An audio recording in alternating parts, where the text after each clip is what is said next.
Mesdames et messieurs, bonjour, bienvenue dans votre émission Dans la peau du président.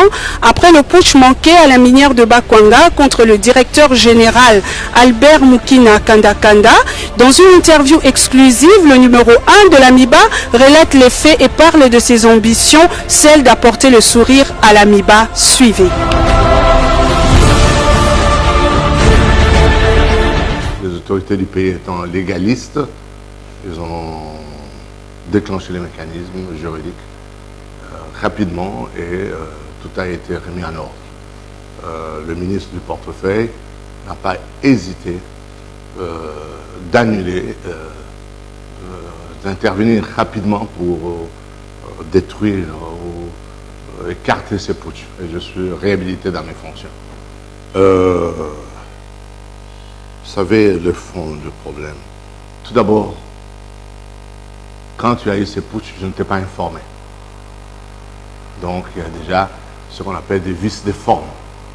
On ne peut pas démettre quelqu'un de ses fonctions, dans les cas qui me concernent, sans que je sois informé, sans que ça soit même prescrit à l'ordre du jour.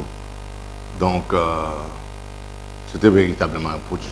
Quand tu as un putsch, tu ne sais pas d'où ça vient, qui est à la base, qui a organisé, on ne sait pas. Je ne t'ai pas informé de ces putsch.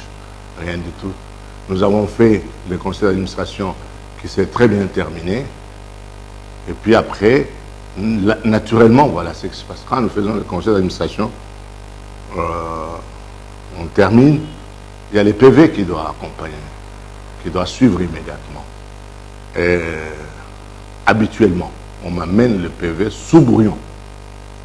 Et je corrige le PV tant sur le plan fond, c'est-à-dire s'assurer que ce qui a été dit est conforme, ce qui est écrit est conforme à ce que nous avons traité, parce que parfois il peut y avoir des omissions volontaires, il peut y avoir des ajouts de complaisance, et tout ça, les directeurs généraux corrigent. Et puis je vois aussi sur le plan forme, est-ce qu'il y a des erreurs grammaticales ou quoi, je corrige, et quand je termine, je renvoie ça au niveau du président du conseil d'administration, et il signe, je signe, on envoie aux autres administrateurs, ils signent aussi. Et puis on prend ce PV, on l'envoie au siège, au notaire du siège de la province, et qui légalise. Et ça, c'est un mécanisme pour légaliser qui peut prendre 2-3 semaines. Mais cette fois-ci, j'ai été surpris. On a fait le conseil d'administration, tout s'est bien passé. Nous avons terminé le vendredi, et le samedi, j'attendais qu'on m'envoie le PV par le secrétaire du conseil pour que je corrige comme on le fait d'habitude. Je n'ai pas vu, mais c'était le samedi. Le jour suivant, c'était un dimanche. Le lundi, on m'envoie le PV le lundi à 18h. Et ce PV qu'il amène, ce n'est même pas le secrétaire de la séance, non. Ce sont 3 policiers qui m'amènent une enveloppe en kaki, en couleur kaki, et qui donnent à la secrétaire. Et la secrétaire vient et me dit, il y a 3 militaires qui m'ont amené, le chef d'agence, il y a 3 militaires qui ont amené l'enveloppe, c'est pour vous. Donc je dis, bon, ouvrez, on va voir. On ouvre l'enveloppe, je trouve qu'il y a un PV. Retenez très bien, légalisé. Déjà légalisé. Et il n'y a pas ma signature dessus. Moi je dis, mais qu'est-ce qui se passe? Je vois les cachets des notaires, et ce n'est même pas le notaire habituel qui légalise, qui est le notaire, qui est au niveau du siège social de l'entreprise, donc en Bujimaï. Non. Oui. C'est un notaire de la commune d'Engaliema à Kinshasa qui a légalisé. À quel moment il a légalisé? Je n'ai pas encore retouché le PV, je ne l'ai pas vu, je ne l'ai pas signé, mais je vois un document déjà approuvé par, disons, notarié déjà, et qu'on m'envoie pour signer. Je ne l'ai pas encore lu jusqu'aujourd'hui, non. Je dis non, c'est illégal. en forme déjà, c'est illégal. Parce qu'habituellement, je corrige les PV. Et puis on les légalise en plus. La légalisation, du moment où le contenu est propre, reflète ce qui s'est dit au niveau du Conseil, dont la légalisation, c'est simple formalité administrative. Mais maintenant, vous m'amenez un PV. Nous avons fait la réunion à 4. Personne n'a parlé de limogeage ou éventuellement qu'il faut démettre le DG. Non. On a terminé tout en parfaite harmonie. Mais maintenant, on m'envoie un PV. Je ne sais pas à quel moment ils ont eu même à les légaliser. Déjà légalisé, on m'envoie pour mettre la signature. Moi, je dis, mais non, ça ne se passe pas comme ça. Et très rapidement, j'étais obligé de saisir aussi les instances supérieures. Et c'est ce qui s'est passé. Donc, le conseil qui a eu lieu pour me démettre, je n'ai pas participé. Je n'ai pas été présent. Et personne ne m'a notifié. Et j'étais très surpris. Mais je connais ce qui se passe, ou ce qui se formulé. Parce que le PCA avant, ça a toujours été ses ambitions. Il faut démettre le DG, comme ça lui va assumer l'intérim. Ils l'ont fait, c'est un ancien de l'entreprise, ils l'ont fait avec les DG nommés par l'ordonnance présidentielle qui m'a précédé.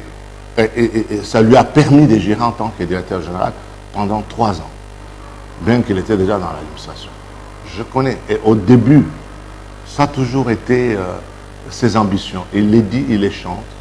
On finance les syndicats, on finance les journalistes, on finance le petit coup sur le plan interne, comme par exemple qu'on a volé les diamants.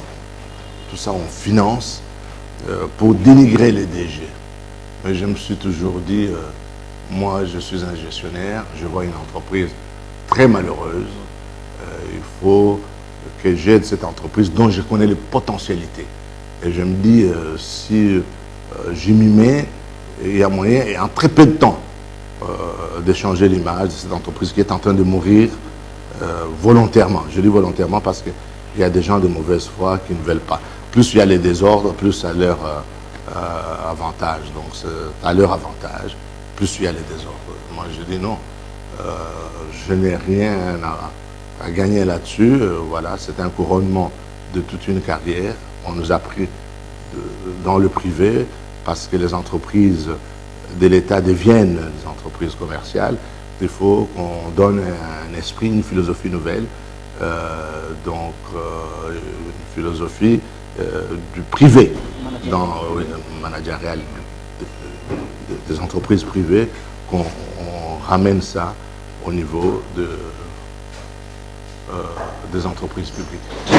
Donc les objectifs ne sont pas les mêmes. Les objectifs ne sont pas les mêmes. Moi, j'ai tout à gagner en redressant l'AMIBA. Et ça a toujours été mes ambitions. À la remise et reprise, j'ai des documents. Combien d'argent en caisse? 0. Pour la grande MIBA que tout le monde connaît, j'ai trouvé à la remise et reprise aucun franc. Présentez-moi les stocks de diamants. Aucune pièce de diamants. Voilà dans quel état j'ai trouvé. Tous les directeurs, les grands directeurs touchaient $500. Sur les sites d'exploitation, aucun engin. Il y avait un petit engin et une pelle qui était même conflictuel parce qu'il devait l'argent à la tierce personne qui les avait prêté cet engin. Et je me disais, est-ce que quand on envoie quelqu'un au front, on dit va redresser cette entreprise, on connaît ta valeur. C'est comme si vous envoyez un militaire au front, il faut lui donner des armes sophistiquées, il faut lui donner des balles nécessaires pour résister pendant un temps donné. Et assurer même aussi le ravitaillement. Ça n'a pas été le cas, j'ai trouvé une entreprise dans cet état. Je ne savais même pas par où commencer. Mais aujourd'hui, si vous allez à l'AMIBA, vous trouverez qu'il y a quand même un sourire à l'AMIBA. Parce que j'ai travaillé. Vous savez, redresser une entreprise, ce n'est pas question de respect absolu des procédures. Non. C'est un problème de vision. Quand vous avez la vision, et vous verrez par où il faut appuyer pour arriver à atteindre ce que vous vous êtes fixé comme objectif.